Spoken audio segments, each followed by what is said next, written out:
1. Situation. A patient calls regarding her bill. Not exact, but went something like this. Hi, good morning. How can I help you? What do I have to pay? I'm sorry, ma'am. Is this a question regarding a bill? You billed me. Why? Why is it being sent to collections? If you have a question regarding a bill, I can help. Can I have your first, last DOB? Getting annoyed with her attitude. Why do I have to give you that information? I need that information to pull up your account. Fine. And she gives me the info. Okay, so it looks like you're due... I won't give the actual number or reason here for privacy reasons. I explain to her in details the bill while she's huffing and puffing away. Okay, you can send it to Medicaid. I don't have to pay as per Medicaid guidelines. Is that your secondary insurance? No. The billing department will not be able to forward this to Medicaid if you are not currently active on Medicaid. You can't bill under Medicaid. Yes, that is if a patient is eligible and active under Medicaid. Fine, I'll pay. Great, how would you like to pay? Card. No problem, just give me a moment to pull up the system. No, I'm going to pay with a check. That's fine. You can mail the check in at any time, however, please call back in a few days to confirm the check is cashed and your account is cleared. I have to mail it in? Yes, for checks you may mail it in or drop it off at our office. Just take the number. Your credit card number? No, my check number. I'm now even more confused. I can make a note in your chart that we are expecting a check and put a hold to prevent your account from being forwarded to collection. But your account will not be credited appropriately until the check is cashed and clear. Okay, so take my check number and take the money out of it. Now confused and speechless. Hello? That's not how checks work. Just take the number. We cannot cash in a check without the physical check. Fine, I'll drop it off in a few days. She hangs up. Did this lady seriously think that she can pay a bill over the phone with a check number without a physical check? This happened about 8 months ago and I'm still shook. And she gave up so easily. I felt like she knew exactly what the bill was for, barely tried to fight it.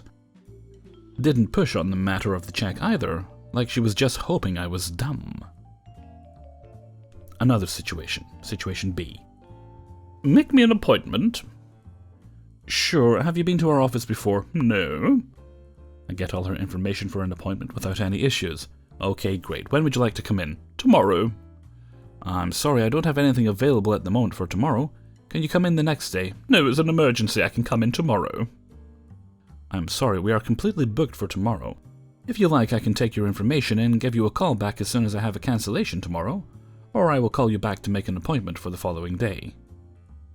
Starts yelling at me that it's an emergency, blah blah blah. What do you know? You only make appointments, blah blah blah. Okay, miss, it looks like I can squeeze you in at 10:45 tomorrow morning. Since it will be slow, but please be advised you will have a minimum 15-minute wait, since the doctor is overbooked at this time. I can't make it at that time. What time are you looking for? Some evening time. I'm sorry, it's not available. I only have 10:45. Okay, fine, I'll take it. So tomorrow at 10:45. Yes. 10:45. Yes. Tomorrow. Yes. What time was it again? 10:45. Okay, so tomorrow at 10:45. We will see you tomorrow at 10:45. Click. 5 minutes later, she calls back. She thinks I'm someone else. Can you check if my appointment was made? I confirm her information. Yes, it is tomorrow at 10:45 with Dr. Potato. Okay, tomorrow? Yes, at 10:45. We will see you tomorrow at 10:45. Click. Half an hour later, she calls again. Like, lady, do you think I am lying? Can you check my appointment for tomorrow? What time was it? I confirm her information again. Your appointment is tomorrow at 10:45. Okay, it's tomorrow, right? Yes, at 10:45. Okay, what time again? Your appointment is scheduled for tomorrow, September 1st, at 10:45 with Dr. Potato. Can you please confirm the day and time is correct? Okay, so tomorrow at 10:45. Great. We will see you tomorrow morning. Click. Our doctors are super overbooked as is, so I usually try to push for the following day, but when people give me an issue like this, I just put them in the mornings anyways. And if it is an emergency, there's something called an emergency room or urgent care, but anyways. Lady came in the next day, her emergency was friggin' dry skin, like seriously. Couldn't have waited another 8 hours? I get so many people like this calling for emergencies and they turn out to be a pimple or something. They could have waited another day or days. I wish so much that I could scream at them that it's not an emergency. And since I'm overbooking an overbooked schedule, obviously our backup doctor is going to be even more backed up. They have the audacity to yell at me if they have to wait more than 10 minutes, even when I advise them of the wait. This is an emergency, why do I have to wait so long? Miss, it's because there are patients who are scheduled before you. If you got the energy to yell at me the way you are, your life is not in danger. Therefore, not an emergency. Also, there is an urgent care 2 blocks away. My other favorite, It's an emergency, I have to come in. but they don't have time to come in for another 3 days. Also had some patient come into the office and blow his head off at me, because we had the audacity to bill him. 10 minutes of him screaming and I finally was able to get his information. I wasn't able to find a bill. I asked for a copy. The bill was from another facility. Another situation, patient is yelling at me because we billed her after she had sent in a check payment. After a long conversation on the phone and emails of her sending us bank confirmation, I suggested that she call the bank to see who the check was cashed to, because it was not our office. More yelling. I asked her to confirm the address to which it was sent. She mailed it to the insurance. Okay. This is why I stress eat. And rent. 2. Back in college, I worked the front desk at an events venue. The venue was located in a very wealthy area. This will be relevant later. We had a couple of banquet halls, kitchens, and a bunch of meeting rooms of various sizes, and we primarily hosted meetings, conferences, charity dinners, corporate parties, and weddings. And one very memorable service on a Super Bowl Sunday, complete with hot wings, nachos, and a big screen. Since I worked there, I haven't worked anywhere like it, so I'm not sure if other venues were similar. But we just rented space. Setup, catering, bartending, cleanup, etc. were the responsibility of the renters. My job was perfect for a college student. Outside of opening and closing, I just had to stay at the front desk to direct guests to the right rooms and answer phones. During downtime, I could study or read. The venue had a few rules they strictly enforced. The rules were primarily related to permitting the liquor license. The renter needed insurance and a bartender, signage, renters couldn't put up signs in the lobby, keeping renters from propping the emergency exit open, and parking in the fire lane to load and unload stuff. The venue was right across the street from a fire station, and they kind of had it out for us because unattended kids pulled the fire alarm at least once a month, etc. But the most strictly enforced rule was that the staffers were not to help with setup or cleanup. There was a worker comp issue when someone was injured helping a renter, and management didn't want to pay overtime if staff stayed late cleaning up. All these rules were clearly outlined when renters went through the rental process and in their contracts. The rental coordinator was really good at her job, so the front desk always had rental packets. Example, the coordinator's notes, documentation for all communications, vendor info, permits, the contract, etc. for every event scheduled that day. This particular day I was working the late shift and I was relieving the laziest front desk attendant. The job was already ridiculously easy, but this guy did nothing. Every time I had to work after him, I always had to go around enforcing all the rules this guy refused to enforce. This day, as soon as I entered the building, I could see numerous large signs placed by a renter for their event in the lobby area alone. As soon as I saw the signs, I knew I was in for trouble. The renter was this local young women's service organization. I put service in quotations because the organization was really more of a way for privileged high schoolers to pad their college resumes with bullshit. The group was holding their annual awards dinner that night. Although when I arrived they were still setting up. Every girl was going to receive a unique award they could put on their resume for that year's service project. And that year's project was fundraising for and creating a community park. Sounds nice, right? Except their charity park project wasn't in a disadvantaged neighborhood or anything. It was in their neighborhood, where the median house price was over $2 million US. And from their fundraising, they had allocated $10,000 to $15,000, all tax exempt of course, to hold their awards dinner so they could pat themselves on the back. So that gives you an idea of the type of renters I was dealing with and why I wasn't looking forward to dealing with them. Anyway, I gathered their signage and went down to the banquet hall to remind them of the rules they agreed to abide by in their contract. I was barely 5 steps through the double doors when the organizer spotted me and started screeching. She was pissed that no one from our venue had started setting up yet. I waited for her to stop yelling and reminded her that the renters were responsible for setup and cleanup. She started to yell again, so I interrupted her to say that I would be back with her contract. Then I put down the signs and went to get the rental packet. The organizer stood, stony-faced, as I showed her the info packet she received when she contacted us about renting, her emails with the coordinator, and her contract. All of which said the renters were responsible for setup and cleaning. From her expression, you'd have thought I shoved her nose in poo. She was so pissed. She responded by saying something about, "That's not quite what I recall." But she started ordering girls around to set up. Just because I was feeling bitchy as I was leaving, I pointed to the signs on the ground and said, "Those can't go up in the lobby. That was in your contract too."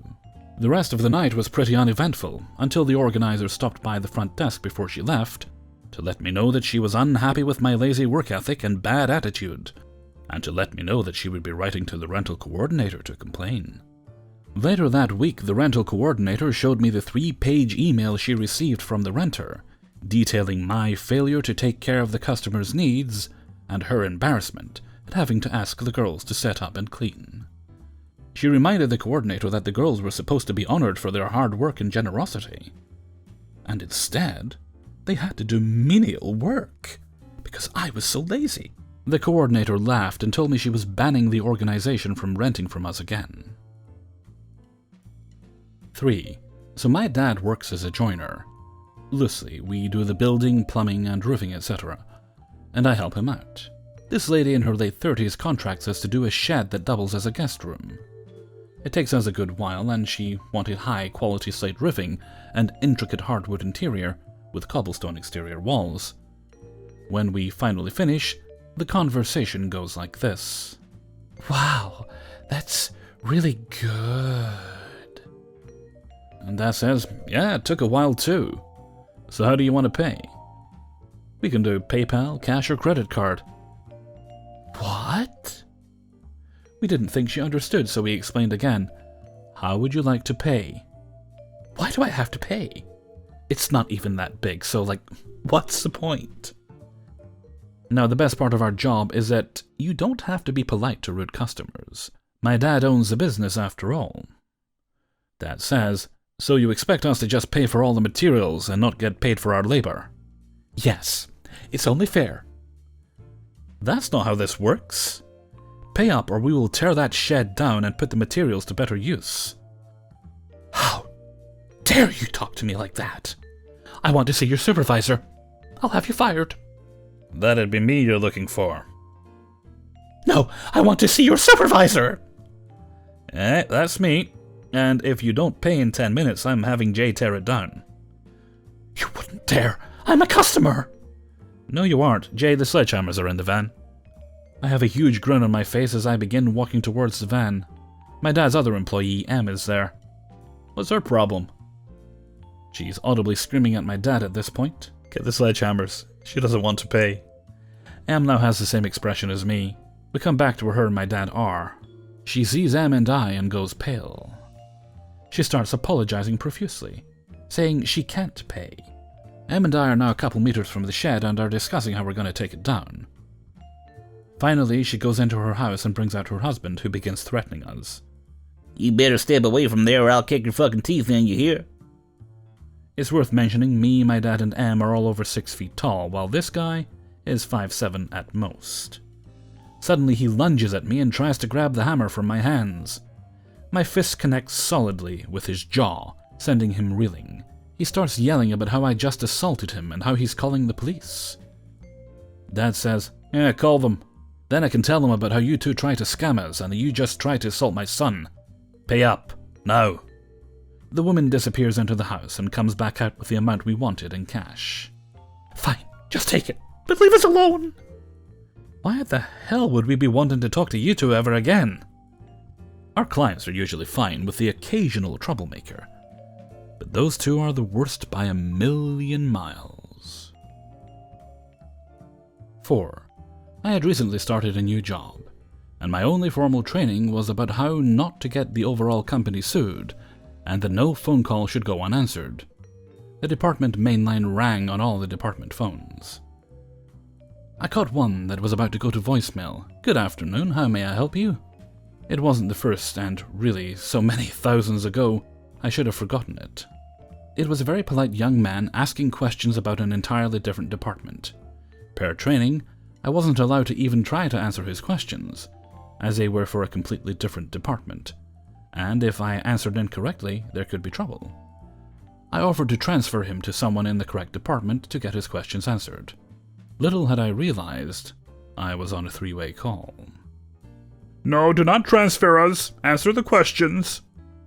It took a moment for me to recognize that there was another person on the call, but again I mentioned the department I worked for and that I would be happy to transfer them to the correct line.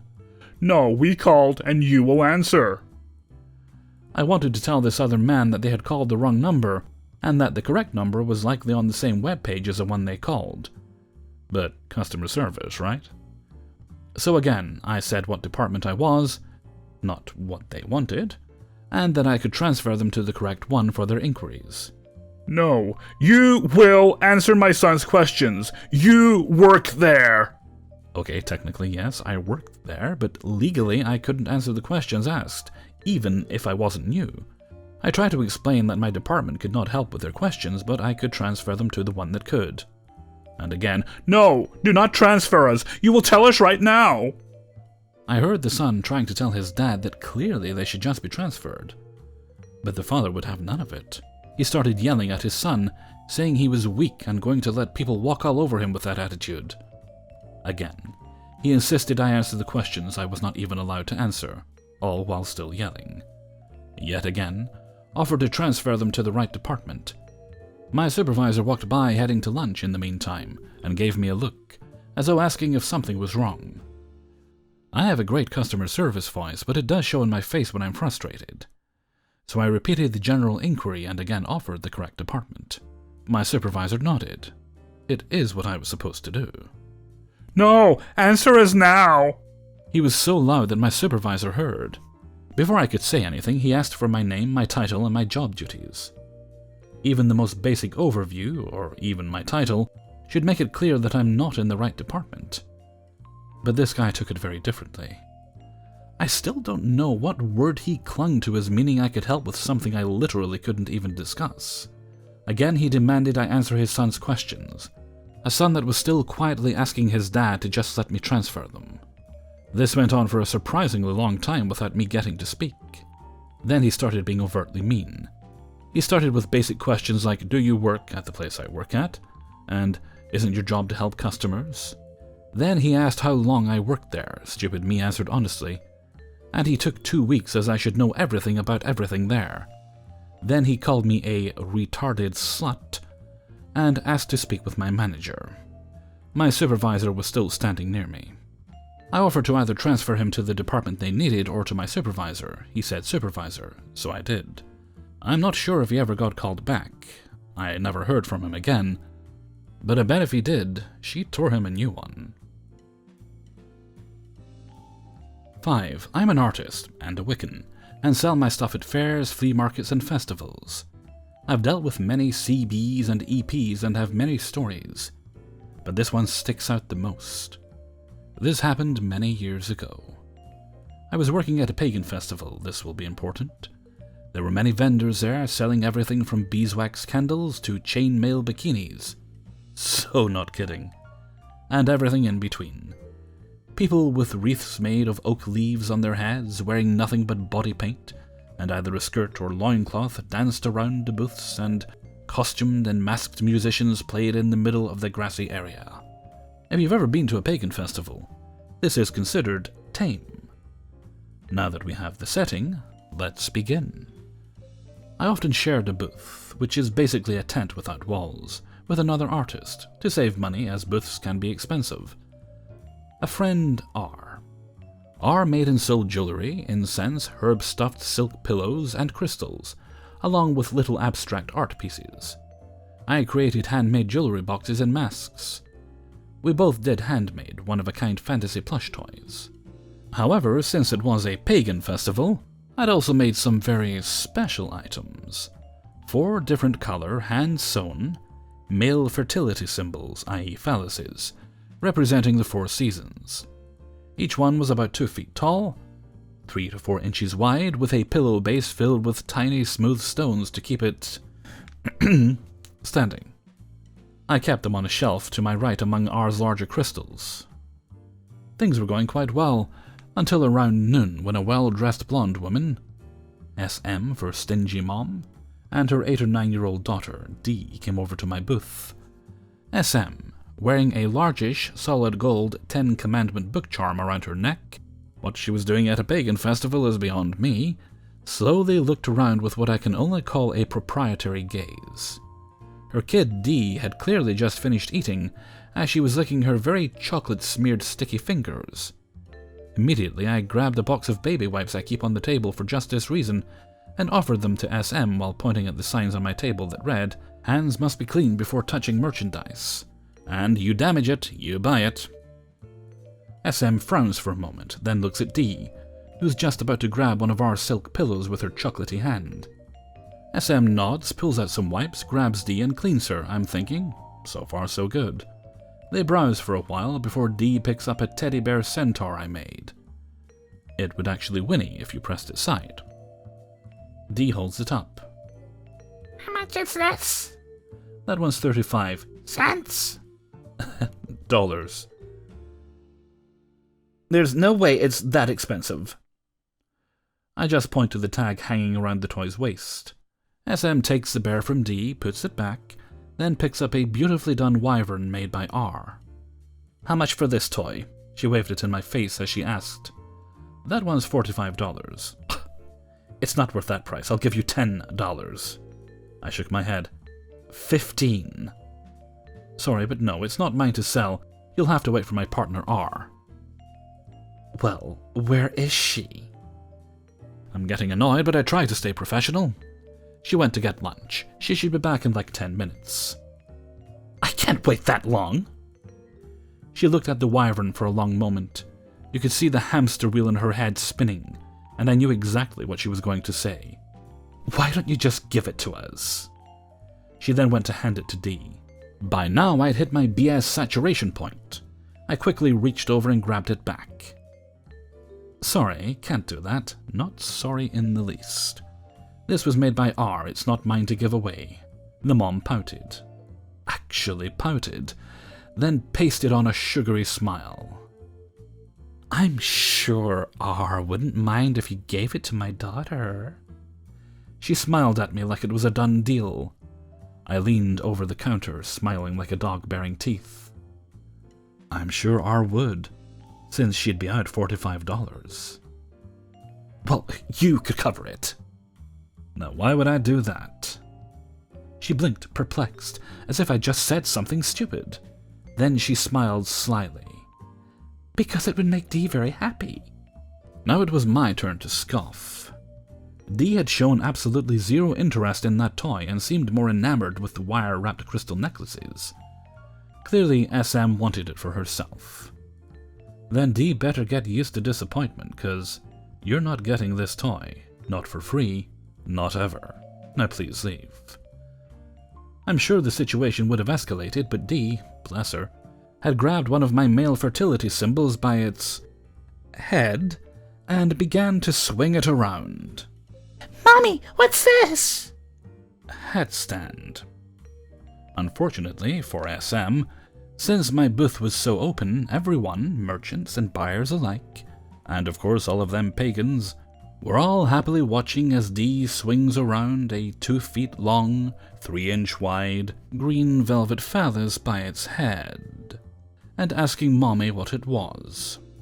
And yes, everyone did laugh, how could they not? The utter look of horror on SM's face was beyond priceless. I watched with glee, not even trying to control my laughter, as SM's face turned crimson. Tears of laughter trickled down my face as SM, after grabbing the offending item from Dee's hand and tossing it in the middle of the toys, says nothing. Just gives me a glare of death. What else could she do? Call my boss? While she dragged poor Dee to the booths across from mine. This made me and the merchants around me laugh even harder. That was because the booth across from me belonged to an artist whose art, paintings, sculptures, and pendants, concentrated on the lower female anatomy, in flower form. Oh, and I actually sold 3 of the 4 fertility symbols that day. Hey everybody, Hellfreezer here, and thank you very much for listening to Idiots in the Wild number 9. And thank you very much to everybody who allowed me to use and sent in stories for use in this video. These ones always take quite a bit longer to put together, so apologies to those of you who have sent me stories that I kept you waiting for a bit for them. But here we are now. Been a while since I've done one, and I thought that would make a nice change this week instead of whatever, retail or revenge or whatever I usually do. Right, well, this goes up on Tuesday. Down at the hospital again, so they can check the progress of these treatments. It is helping, so I'm just going to tell him to leave it for another couple of weeks and we'll see how it goes. So it is working, it's just taking its time. Okay, and with that I'm going to head off for now, so until next time, thank you very much for listening, and take very good care of yourselves.